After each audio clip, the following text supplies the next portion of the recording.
I dream ప్రేక్షకులకు స్వాగతం. ఇప్పుడు నేను ఇంటర్వ్యూ చేయబోతున్న ఒక వ్యక్తి కాదు, అదొక వ్యవస్థ. ఆ వ్యవస్థ గురించి మాటల్లో చెప్పడం కన్నా ఒక పాటలో చెప్పడం చాలా సమంజసం. సంగీత సాహిత్య సమలంకృతే, అది సంగీత సాహిత్య సమలంకృతుడు. సినిమా ఇండస్ట్రీలో ఒక నటుడుగానే కాకుండా సమాజంలో జరిగే చోటు చేసుకునే ప్రతి పరిణామం పట్ల ఒక పౌరుడిగా స్పందించే ఒక గొప్ప లక్షణం ఉన్న ఆ నటుడు మరెవరో కాదు, మీరెంతో అత్యంత ప్రియతమంగా ప్రేమించే మన తనికెళ్ళ భరణి గారు. ఆయనతో ఇప్పుడు మనం ఇంటర్వ్యూ చేయబోతున్నాం. సార్ స్వాగతం. నమస్కారం. కానీ ఒక విషయం చెప్దాం అనుకుంటున్నా. సారు అలాంటివి వద్దురా, నువ్వు బాబాయ్ అని పిలుస్తావు, అలాగే పిలువు. ఎందుకంటే చాలా ఆర్టిఫిషియల్గా అనిపిస్తుంది. నేను కూడా అంటే ఇప్పుడు సోషల్ మీడియా ఎలా తయారైందంటే ఏం పర్లేదు, ఎందుకంటే నేనే కదా, నన్నే కదా అంటున్నది, నేనే కదా అని చేస్తాను. హాయిగా బాబాయ్ అని పిలువు, నేను ఒరే అంటాను, లేదా ఏమో నాగేంద్ర అంటాను, ఏమో వాటెవర్ అలా అయితే. ఎందుకంటే లేకపోతే ఆ బిసుకుపోయి ఏదో ఇంటర్వ్యూ కోసం వద్దు. చాలా let it be very free, casual, చాలా క్యాజువల్. అయితే నేను ఇందాక ఇంట్రడక్షన్లో చెప్పినట్టుగా నీ దగ్గర ఉన్న మంచి లక్షణం నాకు బాగా నచ్చేది, ఎంతమందికో నచ్చేది. అదేంటంటే నీ సాహిత్యం కానీ, లేకపోతే కథలు కానీ, నాటికలు కానీ, లేకపోతే ఏదైనా కూడా సమాజానికి బాగా ప్రభావితమై రాసిన రచనలే అవన్నీ కూడా. ఎన్నో కవితలు కూడా నేను చదివిన వరకు. అయితే నేను ఎప్పుడు కూడా అంటే బికాస్ నిన్ను నాకు 1983 కుర్దా రోడ్లో ఒక్కరొక్క నాటికతో నువ్వు వచ్చినప్పుడు మేము నాగులు తిరిగే కోనలో నాటికతో ఎంఆర్ కాలేజీ నుంచి వచ్చాం, విజయనగరం ఎంఆర్ కాలేజీ నుంచి పరిషత్తుకి. అప్పుడు ఫస్ట్ టైం నేను చూడడం, మేము అందరం పులకించిపోయాం ఒక్కరొక్క నాటిక చూసి. డైలాగ్ లేదు కదా అక్కడ, అంటే రెండే వేషాలు. తల్లవజ్జల సుందరం, నువ్వు. దాంట్లో పెద్ద నేపథ్యం ఉంది, చెప్తా. సో అప్పటి నుంచి నీ ప్రయాణం, నాకు సినిమా ఇండస్ట్రీలోకి నువ్వు రావడం నాకు తెలుసు. కోడంబాకం బ్రిడ్జ్ దగ్గర కంచుకోవచ్చిన స్క్రిప్ట్ పట్టుకుని నిలబడ్డాం. నేను అడిగాను, సెటిల్ అయ్యావు బాబాయ్ అంటే, సెటిల్మెంట్ ఎవడుకుందిరా, రామోజీరావుకి మాత్రం ఉందా సెటిల్మెంట్ అన్న నాతో. అలాగా నీ మలుపు ప్రతిదీ నేను ప్రత్యక్షంగా చూశాను. అండ్ పండించుకున్నావు కెరీర్ని. ఎలాగంటే ఊరికే నటుడుగా 4 వేషాలు వేసుకోవడం, 4 రాళ్ళు వెనక్కి వేసుకోవడం కాకుండా, దాంతోపాటు ఈ సాహిత్యాన్ని కూడా, నీ జీవితాన్ని ఒరుసుకుంటూ ఆ సాహిత్యం కూడా ప్రయాణం చేసింది. నువ్వు రాసిన నాటకాలే కాదు, ఆటగద రాసేవా కానీ, పరికిణి కానీ, నక్షత్ర దర్శనం కానీ, ఇవన్నీ అంటే నీ పేరున ఈ ప్రపంచంలో చిరస్థాయిగా ఉండిపోయే వర్క్స్ అవన్నీ కూడా. అసలు వాటన్నిటికీ బేసిక్ ప్రేరణ, ఎందుకంటే నువ్వు నటుడుగా బిజీగానే ఉన్నావు. బేసిక్గా మాది పండిత కుటుంబం, వంశంలోనే కొంచెం సరస్వతి కటాక్షం ఉంది. ఎందుకంటే మా ప్రపితామహులు జంట కవులు, తిరుపతి వెంకట కవుల్లో ఒకరైన దివాకర్ల తిరుపతి శాస్త్రి గారు మా ప్రపితామహులు. అంచేత కొంచెం ఇంగువ కట్టాం గుడ్డకి, అలా ఉంది. అలాగే నా పైవాడు, మేము 7 అన్నదమ్ములు. నా పైవాడు Suribabu Tanikella, is no more. వాడు అపారమైన మంచి సాహిత్యం, ఇంగ్లీషు తెలుగు సాహిత్యాలు. ఓకే, అంటే ఇంగ్లీష్ ఇలా పుస్తకం పట్టుకుని తెలుగులో ఈ కథని తెలుగులో డబ్బింగ్ చెప్పేసేవాడు అనమాట, తెలుగులో రాసుకునే అట్లాంటి వాడు. అలాగే మా అన్న ఎంఎస్కో పాకెట్ బుక్స్ ఆరంభం, మా పెద్దన్నయ్య దానికి మెంబర్. అంటే ఇంట్లో పుస్తకాలు ఉండేవి ఎప్పుడు అలాగా. ఓకే, సో పుస్తకం ఉంటే ఇక చదవడం, అంటే వేరే ఎంటర్టైన్మెంట్ ఏమున్నప్పుడు ఇంకా రేడియో రాలేదు మాకు, నా చిన్నదానికి. అప్పుడు ఇంక రేడియోలే ఎరగం. సో చదవడం, మా అన్నదమ్ములందరూ కూర్చుంటే పద్యాలు చెప్పుకోవడం, సాహిత్యం చెప్పుకోవడం, ఇది బేసిక్గా మాలో మొదటి నుంచి ఉంది. భోజనాలు చేసేటప్పుడు ఇంకా మేము, వాడు ఒక పద్యం చెప్తే మేము ఒక పద్యం చెప్పి, అట్లా ఆ సాంప్రదాయం మాకు చాలా ఎంజాయ్, బ్రహ్మానందం అనేవాడు. రే ఎప్పుడైనా మీ అన్నదమ్ములు ఏదైనా సభ పెళ్ళి ఇళ్ళాలి అనుకున్నప్పుడు నన్ను బెలవరా బాబు, మీ వాళ్ళ మధ్య కూర్చుంటేనే ఒక భువన విజయంలా ఉంటుంది. That is true. అంత ఎంజాయ్ చేసేవాళ్ళం, సాహిత్యాన్ని ఎంజాయ్ చేసేవాళ్ళం మేము. అదే. సో అప్పుడు నా మధ్యతరగతి తనంలో అవి లేవు ఇవి లేవు అన్నింటినీ సాహిత్యం కప్పేసింది, మాకు తెలీదు. అదే, ఈ ఎంజాయ్మెంట్లోనే, ఈ అనుభూతిలోనే ఉండడం. ఏం కదా దానిలో మా ఇప్పుడు సాహిత్యం ఒక పద్యం చదువుతున్నాం అంటే అది కంఠతాపడుతుంటే, ఇప్పుడు మేము పరబ్రహ్మశాస్త్రి గారు నాకు మాస్టర్. ఆయన నాకు లెక్కలు వీకు, కానీ తెలుగు చాలా ఆసక్తిగా చెప్పాడు. అప్పుడు ఫస్ట్ టైం అటజనికాంచ భూమి సురుడంబ, అప్పుడు కంఠతా పట్టిన ఆ సాహిత్యం, ఆ భిక్ష అది ఆ కంఠత పట్టడం అనేది నాకు సరదా. నేను పూత మెరంగులను మొత్తం తెలుగు సాహిత్యంలో అత్యంత 27 అవన్నీ అది కంఠత పట్టాను. కవిత కూడా కంటపట్టాను. నా దాదాపు కాళహస్తీశ్వర శతకం మొత్తం కంఠత పట్టాను. కాళహస్తీశ్వర శతకం అలాగా మొత్తానికి అలా ప్రారంభమై ఇంట్లో ఉన్న సాహిత్యం అలా ఇంటర్మీడియట్ నుంచి అక్కడ కాంపిటీషన్, నాటకాల కాంపిటీషన్ జరుగుతోంది. అప్పటి వరకు నాకు నాటకాలు, హరికథలు ఇష్టం. ఎందుకంటే నాకు హరికథ అంటే చాలా ఇష్టము, చాలా గౌరవం కూడా. ఎందుకు గౌరవం అంటే ఒక వ్యక్తి అక్కడ కథ మొదలెట్టాక అది భారతమోనో రామాయణమోను రామాయణం అనుకుందాం, ఆడే రాముడు, ఆయనే సీత, ఆయనే లక్ష్మణుడు, ఆయనే ఆంజనేయుడు, ఆయనే వాలి, ఆయనే జటాయు, ఆయనే రావణాసురుడు కూడా ఒకటేగా, వన్ మ్యాన్ షో.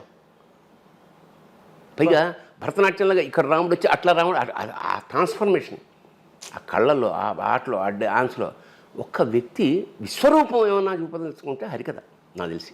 అందుకని నాకు ఆదిభట్ట నారాయణ దాస్ గారి పేరు తలుచుకుంటే అసలు పులకిస్తుందన్నమాట ఒళ్ళు. ఒక్క వ్యక్తి, అబ్బాయి ఎలా రసాప్లావిత కథ చెప్పేస్తున్నాం, మనం వెళ్ళిపోతున్నాం, అన్ని పాత్రలు చూసేస్తున్నాం, సినిమా అయిపోయింది, బాహుబలి చూసేసాం. తర్వాత పాపం మళ్ళీ మామూలు చిన్న హరికథ, ఆ దక్షిణ, ఆ తాపత్రయం.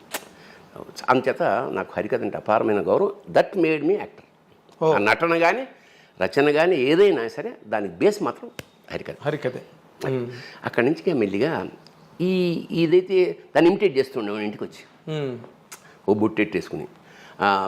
ఆ వావిలాకులు ఉండేవి అప్పట్లో మా రైల్వే క్వార్టర్స్లో. ఆ వావిలాకులు దండ వేసుకుని చిన్న లుంగి కట్టుకుని చెమట అని బొగ్గులు వేరడానికి చెమట ఇప్పుడు జనానికి తెలియదు ఇలా అంటే దానితో సౌండ్ వచ్చేది చక్ చక్. అవును. అతను ఏం చెప్పాడో దాన్ని ఇంకోలాగా మరి ఏం చెప్పాడో నాకు గుర్తులేదు. పిల్లలందరినీ పెట్టుకుని నేను హరిదాస్లాగా. సో అట్లా నటన సాహిత్యం అట్లా అబ్బింది నాకు. సరే అక్కడి నుంచి కాలేజీ రాగానే కాంపిటీషన్. అప్పట్లో కాలేజీ నాటకం అంటే జంజాల గారిది లేదా ఆది విష్ణు. కాకపోతే ఇద్దరు దాంట్లోనూ ఆడవేషాలని మాకంత స్తోమత లేదు మా టీంకి. అదే కొంచెం మధ్యతరగతి టీం అది. మిగతా వాళ్ళందరికీ హీరోలు మ్యూజిక్ పెట్టుకునే. సో అప్పుడే మా నాన్న రిటైర్ అయ్యి మేము అద్దె ఇంట్లోంచి వచ్చాము. రైల్వే క్వార్టర్స్ లాంటి అపారమైన విశాలమైన సామ్రాజ్యం నుంచి మధ్యతరగతి దీంట్లోకి వచ్చాం, అద్దెంట్లోకి. అదేంటి నీళ్ళు ఎక్కువ పడుతున్నారు, గోడకు మేకు కొట్టారు, లైట్ అప్పుడే, ఇవన్నీ కొత్తగా మాకు. అది కదా రైల్వే క్వార్టర్లో మీరే రాజులు మహారాజులు. ఇదేంటిది, ఇవన్నీ అనుభవాలతో అద్దె కొంప అని నాటికి రాశాను. నేనే డైరెక్షన్, నేనే యాక్టర్. అది సంఘీ కాలేజ్ ఆఫ్ కామర్స్లో బీకాంలో నాటకం వేసేటప్పటికి మాకు ఉత్తమ ప్రదర్శన మాకు ఆ నీరాజనం అందరు చప్పట్లేదా ఆకలి కొన్న కళాజీ పచ్చభాష అంతే. ఇంకా అంతే. అక్కడి నుంచి మనం ఏదో ఇది కాదన్నమాట, మనలో ఇంకోటి ఏదో ఉంది అని ఇంకా వెతుకుతున్నాం. ఇంకా మనం అక్కడికే ఫస్ట్ టైం ఇంకా అందరం ఎవరైతే నాటకం వేసామో అందరం కూర్చుని నవీన కళామందిర్ అని ఒకటి స్టార్ట్ చేసి దీన్ని చీఫ్ గెస్ట్ అవని పిలుద్దాం అంటే ఆ పక్కనే దగ్గరలో రాళ్లపల్లి ఆర్వి నరసింహారావు గారు అని ఉండేవారు. ఆయన మా గురువుగారు రాళ్లపల్లి వెంకట నరసింహారావు గారు. ఆయన దగ్గరికి వెళ్ళి రిక్వెస్ట్ చేసి ఇట్లా సరిగ్గా ఆయన పెళ్ళి 16 రోజులు పండగ కూడా అవ్వలేదు, దాదాపు 13 రోజులు 12 రోజులు అయిందంతే. ఆయన ఇంటికి మెట్లు ఎక్కుంటూ ఇలా చాలా పొడుగా మెట్లు ఉండేవాడిని. ఒక వంట స్తంభంలా దాంట్లో వెళ్ళాం. ఇంకా అవికి ఇంకా పసుపు తాడు ఇంకా ఆ తిక్కుగా ఉంది. అయ్యా ఇట్లా మేము సమాజం మెవాలిటాం, మీరు వచ్చి అక్షింతలు ఆశీర్వదించాలి. సరే వచ్చి పరిచయం అయింది. ఏదో మా స్థాయికి బూంది చాయ్ తోటి నాటకం. ఇంకా మేము చిన్న స్కిట్స్ లాంటివి ఇప్పుడు వస్తున్నాయి టీవీల్లో, అలాంటి స్కిట్స్ తయారు చేసి జబర్దస్త్ స్కిట్స్. 8 నంబర్ గల్లీ మా సీతాఫలం మండికి వెళ్ళే దారిలో 8 నంబర్ గల్లీలో మా తొలి ప్రదర్శన జీవితంలో. మా అంతటా మేము రాసుకుని మేము మేకప్ వేసుకుని మేము చేసుకుని వెళ్ళేటప్పటికి అక్కడ వాడెవడైతే ఉంటాడో ఆర్గనైజరు ఒక ఇంతలావు తెర కట్టేసాడు ముందు. ఇదేంటను అంటే మీరు వేస్తారు కదా, మేము వేయడం అంటే నాటకం అట్లా వేస్తే అది స్క్రీన్ కాదే, సినిమా కాదు, ఇది నాటకం అంటే ఏం చేయాలండి, తీసే బాబు అన్ను. తీసేసాం. ఇంకా మేము మొదలెట్టాం. అంటే to be frank it is a slapstick comedy. Slapstick అంటే మన మన చార్లీ చాప్లిన్ లాగా సెటిల్ కామెడీ కాదు, ఊర కామెడీ. అదే అరటిపండు తొక్క లారెల్ అండ్ హార్డీ.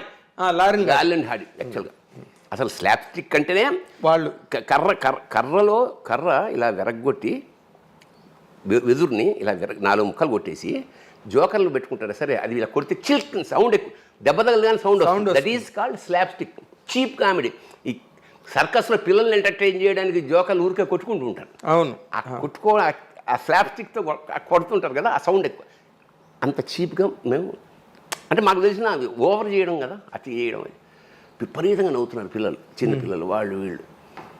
కానీ కట్ చేస్తే ఆయన వచ్చాడు ఆర్గనైజర్. ఏయ్ మీరు ఆపండి ఒక నిమిషం అని స్టేజ్ మీదకి వచ్చి, ఏమా మజాక్ చేస్తుండ్రా, అరే ఎంత కష్టపడి నాటకం ఆడుతుంది, నవ్వుతారేం ఏమ్రా, నోటి మీదలే ఏమి అది సూర్యండి సార్ అంటే మేము మేము వేస్తుందే వాళ్ళు ఎంటర్టైన్మెంట్ చేయాలి, వీడెవడరా బాబు అని. ఇట్లాంటి స్థాయి నుంచి ఈ చూశాడు మా గురువుగారు. సరే ఓకే, ఆర్టిస్టులు పిల్లలు పనికొస్తారు అంటే. యాక్చువల్గా టు బి ఫ్రాంక్ మా గురువు మీద కోపం వచ్చింది. ఎందుకంటే మాకు ఆయన నాటకాలు వేసుకుంటూ వెళ్ళిపోతున్నాడు, మేము ఇక్కడ ఆర్టిస్టులు సమాజం మొదలెట్టే చిన్న వేస్తున్నాం, మాకు ఎంటర్టైన్మెంట్ ఇవ్వడే, మాకు ఏదైనా అవకాశం ఇవ్వడా అని చెప్పేసి మేము ఇలాగ చిన్న మొదలెట్టేసాం. ఆ ఫోటోలు తీయడం అవన్నీ మెల్లిమెల్లిగా ప్రచారం అయిపోయింది. ఇంకా దీన్ని ఏమంటారు, నవరాత్రులు అప్పుడు 9 days బిజీ మేము. ఎక్కడ పడితే కారులో ఎక్కించుకుని తీసుకెళ్ళిపోయి ఒక చోట్ల కాబట్టి అది ఒక లోకల్గా వీడు లోకల్ ఫేమస్ అయిపోయింది. అయితే మా గురుగారు గుర్తించారు, టాలెంట్ ఉంది కానీ this is not the right way of expression అని చెప్పి ఆయన మమ్మల్ని నాటకాలకి ఆరంభించి ఫస్ట్ ముగింపు లేని కథ. అప్పుడు నాకు దాదాపు 23 ఏళ్ళు. నేను 80 ఏళ్ల ముసలివాడి పాత్ర. దాదాపు 100 షోలు వేసానండి. 100 ప్రదర్శనలు వేసాం. ఆల్ ఓవర్ మా ఢిల్లీ వెళ్ళాం, కలకత్తా వెళ్ళాం, కేరళ వెళ్ళాం. ఆల్ ఓవర్ ఇండియా అనాలి. ఆల్ ఓవర్ ఇండియాలో తెలుగు నాటకం అంటే, తమిళ నాటకాలు అంటే వేల సంఖ్యలో ఉంటుంది, తెలుగు నాటకం 100 సార్లు ఇవ్వడం చాలా గొప్ప. అందులో ఒక్కసారి 99 ప్రదర్శన ఆయన రాలా. అప్పుడే మేము ఆయన్ని చెన్నై పంపాం మేమందరం, స్త్రీ అనే సినిమా కోసం. నాటకం రైల్వే కళా పరిషత్లో నాటకం. అది దాని పేరు ముగింపు లేని కథ, జీవన్ముతుడు అని కలిసి నాటకం. 2 గంటల నాటకం. 2 గంటల్లో కనీసం గంట సేపు ఆయనే మాట్లాడతాడు. ఇప్పుడు ఆయన ఇంకో 1 వీక్లో రావాలి. అక్కడి నుంచి టెలిగ్రామ్ పంపించాడు, God bless you, all the best, I'm unable to come, షూటింగ్లో ఉన్నానని. మా గుండెలో రాయబడిపోయింది. ఎంట్రీ ఇచ్చేసాం. రైల్వే కళారంగం ప్రెస్టీజియస్. నేనేమో తాత వేషం, మల్లాది విజయలక్ష్మి గారు ఆవిడ భార్య వేషం అన్నమాట, రాళ్ళపల్లి గారు. అందరూ మాట్లాడుకోరే నువ్వే వేసేరా అంటే, మా గురుగారు మంచి సాంప్రదాయం ఏంటంటే ఎవరు రాకపోతే ఆ వేషం పక్క వాళ్ళతో వేయించేవాడు. అట్లా నాకు అన్ని వేషాలు, అందరూ అన్ని వేషాలు వేసే స్థితి వచ్చింది. కానీ ఈయన వేషం ఎవరు మాకు పక్క నుంచి చూస్తున్నాం తప్ప ప్రవేశించి వేద్దాం అనేది. అక్కడి నుంచి 7 days రాత్రింబగళ్ళు నిద్రలో కూడా ఇలా అన్నప్పుడు లేచి డైలాగ్ చెప్పే స్థితికి నేను వచ్చానమాట. ఇంకా నాటకం ప్రదర్శన. ఇంకా ఒకసారి గురుగారికి నమస్కారం పెట్టుకుని వేసాం కళ. కట్ చేస్తే అందరూ బాగుంది, అన్ని నాటకం ఉత్తమ ప్రదర్శన వేరే దానికి వెళ్ళిపోయింది. అంటే రాళ్ళపల్లి గారి స్టాండర్డ్ లేదుగా మరి టీంలో. ఉత్తమ నటుడు తనికేళ్ల భరణి అమ్మని ఆయన వేషం నేనేసి, తర్వాత అది ఆ కప్పు ఏదైతే ఇచ్చారో తీసుకెళ్ళి ఆయన పాదాల ముందు పెట్టి, సార్ ఇది మా గురుదక్షిణ అండి, ఇంతకన్నా ఏమైనా చెప్పి అట్లా. అయితే ఇప్పుడు చిన్న పాయింట్, ఇందాకలా నువ్వు చెప్తున్న దాంట్లో నాకు హరికథ నీకంత ప్రభావితం చేసి నిన్ను అంత ఇష్టపడే ఆ హరికథ నువ్వు ఇన్ని రాసావు, నాటకాలు రాసావు, కవితలు రాసావు, ఇన్ని రాసావు, ఆటకథ రాసావు, ఒక హరికథ ఎందుకు రాయలేదు బాబాయ్ నువ్వు? అంటే ఒకటి హరికథ రాయడానికి, రెండో ఏంటంటే వాడికి నేను అది వేయగలిగిన కెపాసిటీ మనం వేయలేము. సంగీత సాహిత్య సమలంకృతం అంటే హరికథ, ఎందుకంటే వాడు డ్యాన్స్ చేయాలి. ఒకటి కాదు, వాడు సమస్త కళారూపాల సమాహారం, వాడు డ్యాన్స్ రావాలి, చిడతలు కొట్టాలి, కరెక్ట్గా టైంకి ఎక్స్ప్రెషన్స్ ఇవ్వాలి, ఈ సంగీతంతో బ్యాలెన్స్ అవ్వాలి. ఇన్ని ఎవరికి అవుతుంది? అదే అంటున్నా. అంచేత అది అసాధ్యం. పైగా నేను రాశాను, ఎవరు వేస్తారు? నేనే వేయాలి, మనకు అన్ని విజయాలు రావే. హరికథ నువ్వు నటించకపోయినా బట్ నీకున్న ఆ స్వారస్యం అంటారే. నేను అదే నాకు అర్థమైంది. హరికథ రాయడానికి నాటకం ఎందుకు రాస్తాం, ఎవడన్నా వేయాలని. పాట ఎందుకు రాస్తాం, పాట ఎప్పుడు పూర్తవుతుంది, ఎవడన్నా పాడినట్టు. అంతే కదా, అందుకే రాసి ఉపయోగం ఉంది. అట్లాగా దేన్ని అయితే నేను హరికథ రాయలేదు, కానీ దాని మీద ఇష్టంతో శృంగార గంగావతరం ఒక గేయ కావ్యం రాశా. అంటే ఆ పట్టు అదే అదే గంగ కరుణాంతరంగ దివి నుండి దిగి వచ్చెను పాపము కడు గంగ రంగని పాదాల కింద పుట్టిన ఆ గంగ లింగని తల మీది కెట్లు పారే విచిత్రంగా.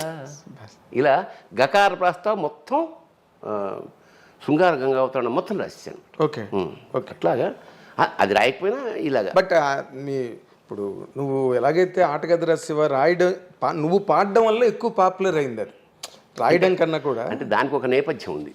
ఏమిటంటే నేను బేసిక్గా కవిని, కవిత్వం నాకు చాలా ఇష్టం. నేను ప్రబంధ కావ్యాలు, ఇప్పుడు మా నాన్నగారు చిన్నప్పుడు పెద్ద పండితుడు కాకపోయినా మా ఇంట్లో కుమార సంభవం, మేఘ సందేశం ఇవన్నీ ఉండేవి. మా నాన్న చాలా రాగయుక్తంగా అస్తుత్తర స్వాందిసి దేవతాత్మాం హిమాలయో నామనగాధిరాజ పూర్వాపరౌ వారి నిదీక వాహ్య స్థిత పృథివ్యా ఇవమానదండం ఇలా పాడుతున్నప్పుడు అది మేము చాలా బాగుంది అనిపించి వింటూ అలాగా ఆ కావ్యం చదివేవాళ్ళు అన్నమాట. కశ్చిత్ కాంత విరహ గురుణా స్వాధికారా ప్రమత్వ శాపేనాస్తం గమిత మహిమ వర్షభోగ్యేన భర్తృ యక్షశ్చక్రే జనకతనయ స్నానపుణ్యోదకేషు స్నిగ్ధఛాయా తరుషి వసతిం రామగిర్యాష్. అసలు కాళిదాస్ ఎందుకు గొప్పవాడనేది అప్పుడు మాకు చిన్నప్పుడే. మేఘ సందేశం అనేది విరహానికి సంబంధించిన అవును కావ్యం. ఆ ఫస్ట్ శ్లోకంలోనే ఏం చెప్పేస్తారంటే అది రామగిరి. ఇక్కడ జనకతనయ స్నానపు ఆ నీళ్ళు ఎలాంటివంటే జనకతనయ అయిన సీత స్నానం చేయడం వల్ల పుణ్య నదీ జలాలవి. సో సీతకి రాముడికి లింకు పెట్టి ఇది విరహానికి సంబంధించిన కథ అని ఫస్ట్ శ్లోకంలోనే కాళిదాస్ చెప్పేస్తాడు. అట్లా మా జీవితాల్లోకి కాళిదాసు. నేను ఎప్పుడూ గర్వించే విషయం ఏంటంటే మన సంపద అదే. ఈ పుస్తకాలే నా సంపద. ఈ ఐశ్వర్యం, బులాలు, భూములు, కొంపలు అవి కావు. ఎందుకంటే ఏ క్షణమైనా ఆ శ్లోకం చదువుకుంటే మనకు వచ్చే ఆనందం అది మానసిక ఆనందం. అందుకనే సంగీత సాహిత్యాలు ఒక రాక్షస ప్రవృత్తి, అంటే ఒక మృగమే కదా. మనిషి అంటే మృగమే కదా. ఆ మృగి నుంచి మెల్లిగా మార్చాలంటే వాడు ఇదర్ సంగీతము, సాహిత్యము, లలిత కళలో వాటిని సూట్ చేసి వాడిని మనిషిగా మారుస్తాయి. ఒక కవి హత్యలు చేస్తాడు అంటే అది దరిద్రంగా ఉంటుంది. చేయలే. ఒక వీణ వాయించేవాడు పుస్తలతో కాల్చి ఊహించలేం మనం. సో ఎందుకు సున్నితత్వం ఎంటర్ అయిపోతుంది. అందుకని లలిత కళల వల్లనే లేదా సాహిత్యం వల్లనే ప్రపంచం ప్రశాంతంగా ఉంటుంది, ఆనందంగా ఉంటుంది. సాయంత్రాలు ఇంకొక వేరే లోకాలు సృష్టించుకోగలుగుతాం. That is the very purpose of music, literature.